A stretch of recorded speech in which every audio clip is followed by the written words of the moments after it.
1,00,000 కోట్లు తిన్నది. అరే 2007 నుంచి ఇప్పటివరకు కాళేశ్వరం 1,00,000 కోట్లు కూడా ఖర్చు కాలే. 1,00,000 కోట్లు ఖర్చు కాని ప్రాజెక్టులో 40 లక్షల ఎకరాలకు నీళ్ళంగా కూడా 1,00,000 కోట్లు అవినీతి అయింది అంటారు రేవంత్ రెడ్డి గారు. దాన్ని మళ్ళీ ఓన్లీ కేసీఆర్ గారి గురించి చెప్తారు, హరీష్ రావు గారి గురించి మాట్లాడరు. ఎందుకంటే ఇంటర్నల్ అండర్స్టాండింగ్ ఉంది వీళ్ళిద్దరికి. నేను రామన్నని ఒకటే రిక్వెస్ట్ చేస్తున్నా, అన్న ఇవాళ మీతో బాగున్నట్టు వాళ్ళు నటించవచ్చు, హరీష్ అన్న కావచ్చు, సంతన్న కావచ్చు, కానీ వాళ్ళు మన మంచి కోరుకునే వాళ్ళు కాదు, వాళ్ళు తెలంగాణ ప్రజల మంచి కోరుకునే వాళ్ళు కాదు, వాళ్ళు కేసీఆర్ గారు మంచి కోరుకునే వాళ్ళు కాదు.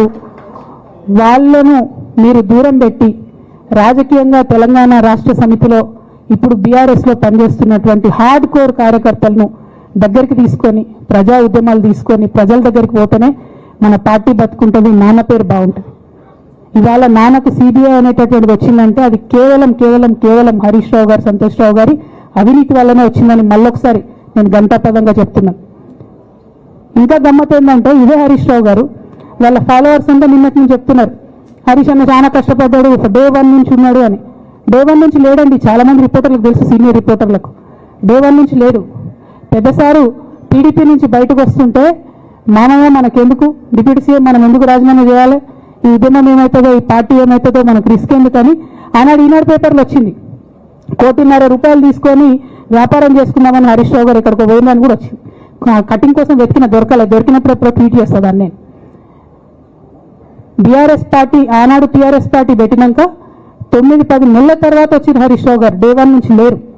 నమ్మకం లేకుండా ఆయన పార్టీ నిలబడుతుందో ఉంటుందో పోతుందో అని. ఓకే అయిపోయింది, రాగానే సారు పెద్ద హృదయం కాబట్టి క్షమించిరు, దగ్గర తీసుకున్నారు, ఎమ్మెల్యే కాకముందే మంత్రి ఇచ్చిర్రు, అన్ని రకాలుగా ఆదరించిరు, అన్ని చేసిండ్రు. ఎప్పుడైతే పార్టీకి ఒక్క క్షణం చెడ్డ పేరు వచ్చిందో ఎక్కడ పోయిందండి ఈయన? చక్కగా పోయి వైఎస్ రాజశేఖర రెడ్డిని కలవలే? మీ అందరికి గుర్తులేదు ఆ ఫోటో? సీనియర్ నాయకులందరికీ బాగా మాట్లాడతారు, అన్ని దగ్గర ఉన్నా, నేనే ఉన్నా, నేను ఎక్కడ లేను. నిన్న పాపం చాలా మంది ఈ కొత్త సోషల్ మీడియా పిల్లలు ఉన్నట్టు వాళ్ళకి హిస్టరీ తెలియదు అనుకుంటా, అందుకే చెప్తున్నా ఇవాళ. అదేవిధంగా నేను పెద్ద ట్రబుల్ షూటర్ అంటాడు. ట్రబుల్ షూటర్ కాదు, ఈజ్ బబుల్ షూటర్. ఆయన ఏంటంటే ట్రబుల్ ఆయనే క్రియేట్ చేస్తాడు, చేసి నేనే సాల్వ్ చేసినట్టు నటిస్తాడు. నేను లేటెస్ట్ ఎగ్జాంపుల్ చెప్తా పట్టురు. నేను మొన్న దాసోజు శ్రవణ్ అన్న ఎలక్షన్ ఎమ్మెల్సీ ఎన్నికలలో బీఆర్ఎస్ పార్టీ డిసైడెడ్ ఒకటే క్యాండిడేట్ని పెడదామని. కానీ హరీష్ రావు గారు ఇంటర్నల్గా బీజేపీ వాళ్ళతో మాట్లాడుకొని ఏం చెప్తారంటే, మీ దగ్గర నుంచి ఒక క్యాండిడేట్ని ఇవ్వండి, నేను మామయ్యని కన్విన్స్ చేసి రెండో క్యాండిడేట్కి పెట్టిస్తా అంటే he wants to create a trouble. ఈ క్రైసిస్లో ఆల్రెడీ మన పార్టీలోకి వెళ్ళి 10 మంది ఎమ్మెల్యేలు వెళ్ళిపోయినాక 38 మందిలో 10 మంది పోయినాక నువ్వు ఇంకో సెకండ్ క్యాండిడేట్ని పెడితే ఎంత కన్ఫ్యూజన్ అవుతుంది? ఎవరెవరు ఓట్లు వేస్తారు? అంటే హార్స్ ట్రేడింగ్కి ఈయన ట్రబుల్ షూటర్ గారు ట్రబుల్ ఓపెన్ చేస్తారు అన్నట్టు. నాకెందుకో లక్కీగా ఒక బీజేపీ ఎమ్మెల్యే గారు ఫోన్ చేసి, అక్క మరి పెద్దసారి పర్మిషన్ ఉందా హరీష్ అని ఇట్లా అంటున్నారంటే, నేను డైరెక్ట్ పెద్దసారికే ఫోన్ చేసి నాన్న మరి ఇట్లా అంటున్నారు, మనం సెకండ్ క్యాండిడేట్ పర్మిషన్ ఇస్తారంటే, nothing doing, only Shravan will get elected, ఎవరు చెప్పారు మీకు అన్నారు. అంటే నేను ఆ విషయం వెంటనే అటువైపు కన్వే చేసిన, లేదండి మాకు అట్లాంటి ఆలోచన లేదు. ఎందుకు ఈ రీసెంట్ ఎగ్జాంపుల్ చెప్తున్నా ఇవాళ అంటే, హరీష్ రావు గారు ట్రబుల్ క్రియేట్ చేసి ట్రబుల్ని మాఫీ చేసినట్టుగా ప్రయత్నం చేస్తారు. బీఆర్ఎస్ కార్యకర్తలందరికీ నేను నా తమ్ముళ్ళకి రిక్వెస్ట్ చేసి చెప్తున్నా, నా చెల్లెలకు రిక్వెస్ట్ చేసి చెప్తున్నా, మీకు పెద్ద స్థాయిలో జరిగే అన్ని విషయాలు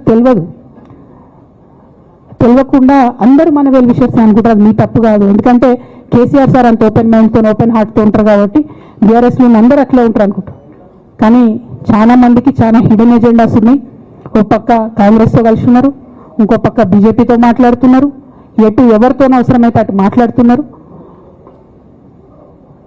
అదేవిధంగా 2018 ఎన్నికలలో హరీష్ రావు గారు 20-25 మంది ఎమ్మెల్యేలకు ఎన్నికలలో అడిషనల్ ఫండింగ్ ఇచ్చారు, పార్టీ ఇచ్చింది కాకుండా. ఏడికేళ్ళు వచ్చినాయి హరీష్ రావు గారికి అన్ని డబ్బులు? 100% కాళేశ్వరంలో జరిగిన అవినీతి నుంచి వచ్చిన డబ్బులే. ఆయన ఆలోచన ఏం చేసిందంటే, ఏమన్నా కొద్దిగా అటు ఇటు అవుతుందేమో రిజల్ట్, నా దగ్గర ఎమ్మెల్యేస్ ఉండాలని ఆలోచన చేసి. నీకు అసలు అట్లాంటి ఆలోచన ఎందుకు వచ్చింది? నేను కట్టప్పలంటోని కేసీఆర్ గారి దగ్గర ఉండేటోని అంటావు కదా, నీకేం అవసరం వచ్చింది ఎమ్మెల్యేస్కి సపరేట్గా ఫండింగ్ చేయడానికి? ఎవరికి తెలియదు అనుకుంటారా? ఇది ఎవరు చెప్పారు అనుకుంటారా? ప్రతి ఒక్కరు చెప్తారు ఎమ్మెల్యేస్ ఓపెన్, నా పేరు కూడా తెలుసు, చెప్తే బాగుండదు, ఎమ్మెల్యేలు ఇబ్బంది పడతారు. నేను అనేది ఏంటంటే, 2009లో రామన్న సిరిసిల్ల ఎలక్షన్లో మా బంధువుకు సంబంధించిన వ్యక్తులతోని 60 లక్షల రూపాయలు పంపింది హరీష్ రావు గారు రామన్నను ఓడగొట్టడానికి. నిన్నగాక మొన్న ఒక వీడియో మీరు కూడా చూసి ఒంటేరు ప్రతాప్ రెడ్డి గారిది, మీ మామయ్యను ఓడగొట్టమని ఎంతంటే అంత డబ్బులు ఇస్తా అని చెప్పిర్రని.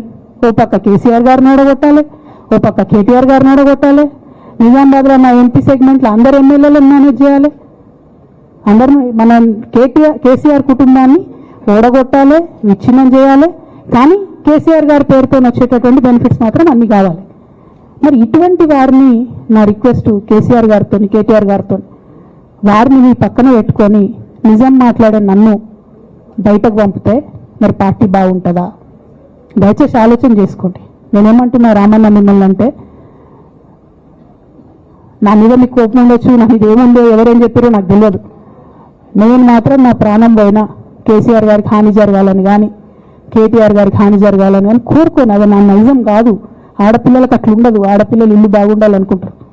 నా మనసుకి ఎంత గాయం అయితే, నాకు ఎన్ని అవమానాలు అయితే, నాకెంత ఇన్సల్ట్ అయితే, నా మీద ఎన్ని కుట్రలు జరిగితే నేను ఇట్లా మాట్లాడుతున్నది నా బాధ. ఇది నా ఆవేదన. నాన్న చూస్తలేరేంది వీళ్ళనన్నది ఆవేదన. చూసుకుంటే క్షమిస్తారేంది, ఇంకెన్నిసార్లు క్షమిస్తారన్నది నా బాధ. అంతేకాక నాకేం కోపం ఉంటుంది? ఎందుకు కోపం ఉంటుంది? నాకు ఎంత ఎన్ని జన్మల పుణ్యం ఉంటే కేసీఆర్ లాంటి తండ్రి దొరుకుతాడు? కోట్లలో ఒకరికి ఉండేటటువంటి తండ్రి నాకు దొరికిండు. ఆయన లేకపోతే నేను ఎవరు ప్రపంచానికి తెలుస్తుందా? నాకెందుకు అవసరం ఉంటుంది? నాకేం కోపం ఉంటుంది కేసీఆర్ గారి మీద? నాకు టీఆర్ఎస్ పార్టీ మీద ఎందుకు కోపం ఉంటుంది? నాకు 27 సంవత్సరాలు ఉన్నప్పుడు నేను నా కొడుకుని చిన్న పిల్లగాన్ని పసిగుడ్డిని ఎత్తుకొని ఇక్కడికి వస్తే ఆ రోజు నుంచి ఈ రోజు వరకు నేను రోడ్డు మీదనే ఉన్నా, ఉద్యమాలే చేస్తున్నా, పోరాటాలే చేస్తున్నా, తెలంగాణ ప్రజల కోసం పనిచేస్తున్నా.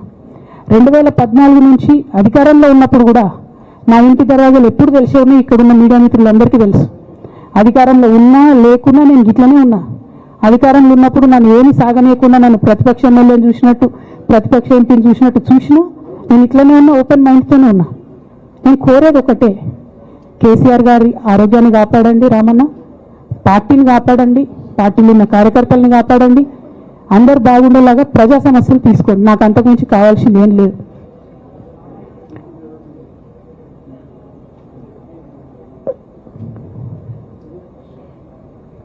కానీ మొన్న అసెంబ్లీలో అర్ధరాత్రి దాకా పెట్టి రేవంత్ రెడ్డి గారు కేసీఆర్ గారిని తిడుతుంటే దయ్యాలు వేదాలు వాళ్ళు ఇస్తున్నట్టు అనిపించింది నాకైతే.